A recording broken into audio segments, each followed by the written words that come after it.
លោកអ្នកបងប្អូនធ្លាប់បានមកលេងផ្សាររំដួលបារីវិលលៀមហើយនៅ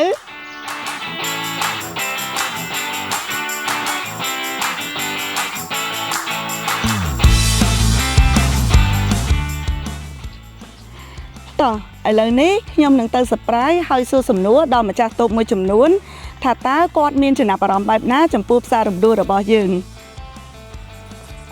ជំរាបសួរបងជំរាបសួរ សុខសប្បាយទេបង ចាសុខសប្បាយ ចាបងមួយរយៈនេះមិនដែរមានអតិជនច្រើនទេបង ចាមានច្រើនណងជួនកាលជាងគាត់ដល់មានពេលហូបបាយហងទាំងជាងទាំងមេជាអត់មានពេលហូបបាយ ច្រើនពេក ចា ហើយដាច់បាយដាច់ទឹកហ្មង បានរាល់ថ្ងៃជួនកាលអញ្ចឹងបងធ្វើម៉ោង8បើតបដល់យប់ម៉ោង8យប់ឲ្យបានហូបបាយពេលថ្ងៃហើយពេលព្រឹកហ្នឹង ចាអូច្រើនមែនតើ ចា បងខ្ញុំឃើញតូបបងលើកមុនដូចនៅខាងក្នុង2តូបពេលឥឡូវនេះប្រិចមកដល់ខាងក្រៅរហូតដល់4តូបបន្ថែមទៀត ចាអូនដោយសារអីតបនៅក្នុងមាន3បងភ្ញៀវចូលច្រើនពេកបងអត់មានកន្លែងភ្ញៀវអង្គុយ